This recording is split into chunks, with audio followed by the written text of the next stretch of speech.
जैसा अमित आप ये कहते हैं कि दर दर पर दिखाई देते हैं, चुनाव से पहले यानी मतदान से पहले तक एक एक दरवाजे पर वोटर के दस्तक दिखाई देते हैं और एक बार मतदान हो जाने के बाद मंदिर मंदिर दर्शन करते हुए दिखाई देते हैं। मध्य प्रदेश के मंत्री विश्वास सारंग अब से थोड़ी देर पहले मंदिर पहुंचे और अपने इष्ट देव की उन्होंने पूजा की, भगवान से जीत का आशीर्वाद भी लिया। तिलक करते हुए विश्वास सारंग नजर आ रहे हैं और इनसे आखिरी मर्तबा जब बात हुई थी तो बड़े कॉन्फिडेंट दिखाई दे रहे थे। वो ये कह रहे थे कि हम तो पहले से जानते हैं कि हमने जिस तरीके से सरकार चलाई है, मध्य प्रदेश के जो नतीजे हैं वो बताएंगे कि प्रो कंपेंसी क्या चीज होती है।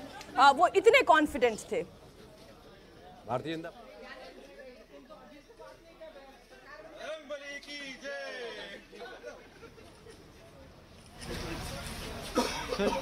विश्वास सारंग की तस्वीर आपकी स्क्रीन पर। मध्य प्रदेश में मंत्री हैं, सुबह सुबह मंदिर पहुंचे हैं।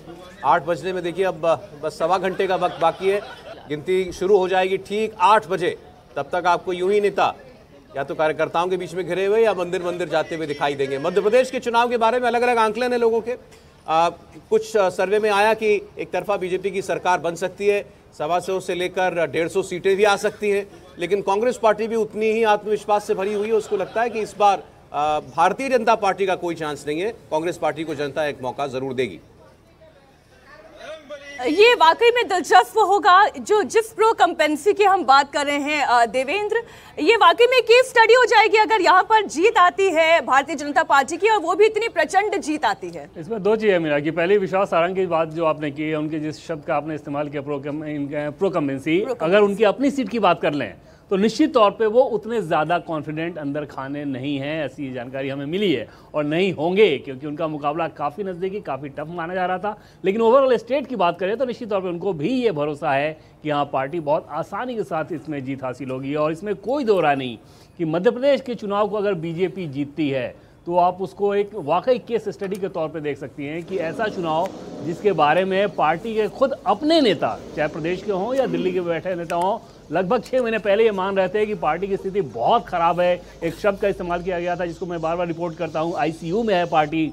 वो पार्टी अगर जीत हासिल करती है, बहुमत हासिल करती है, तो समझा जा सकता है कि पार्टी की जो मशीनरी है चुनाव लड़ने की, वो कितना शानदार काम की मध्य प्रदेश में। और ये अपने आप में ही एक उपलब्धि है कि उस चुनाव को उन लोगों ने इस हद तक लेके आया कि कम से कम कांग्रेस भी ये मानने लगी थी कि हाँ मुकाबला टफ हो रहा है। अदरवाइज 6 महीने पहले की बात करें तो मध्य प्रदेश में बीजेपी के कार्यकर्ता इतने ज़्यादा निराश थे कि लग नहीं रहा था कि पार्टी यहाँ पे कुछ कर पाएगी, लेकिन उस स्थिति को तो बीजेपी ने बदल दिया है। और पार्टी के चाहे मध्य प्रदेश के नेता हों या दिल्ली के, वाकई अंदर खाने मान रहे हैं वो कि बीजेपी की शानदार सफलता हासिल होने वाली है। ऐसा नहीं है कि उसे बयानों में बात कहते हैं, आमतौर पर आप देखेंगे कि नेता बयानों में कुछ भी बोलते हैं, लेकिन अंदर खाने भी उन्हें भरोसा है कि मध्य प्रदेश की जीत बहुत शानदार होने वाली है। लेकिन उसकी वजह कहीं पर लगती है देवेंद्र, हर्षवर्धन जी, कि हमने देखा कि बीजेपी ने एक स्ट्रैटेजी चली। बीजेपी ने जब ये कमलनाथ की ओर से या कांग्रेस की ओर से लगातार कहा जा रहा था कि सरकार जो जनता ऊब गई है, सरकार से एक ही चेहरे से ऊब गई है, तो उन्होंने एक साथ कई चेहरे मैदान में उतार दिए।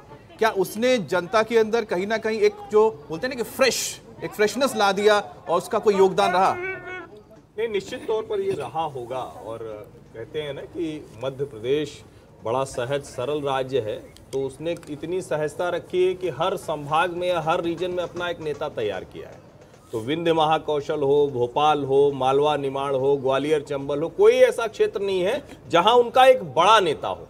ऐसे में अगर एक व्यक्ति के लिए कहा जा रहा है कि थोड़ा उसको लेकर, चेहरे को लेकर लंबे समय से है, अलग अलग लोगों को उम्मीद जग जाए कि भाई हमारा नेता भी मुख्यमंत्री हो सकता है। और उससे भी बड़ी बात जिसको मैं ज्यादा मानता हूं कि वो नेता शिवराज सिंह चौहान की टांग खिंचाई में लगते, उनको खींचकर अपनी ऊर्जा ज्यादा लगाते, उससे बेहतर वो अपने क्षेत्र में जाए, अपनी विधानसभा बचाए और उसके साथ साथ जो अगल बगल की विधानसभा है, जिसको बार बार हम कहते हैं कि एंटी इनकम्बेंसी की वजह से कई जगह हार सकती है, उसको उन्होंने दुरुस्त किया और उसका बड़ा लाभ देखने को भारतीय जनता पार्टी को मिलना चाहिए।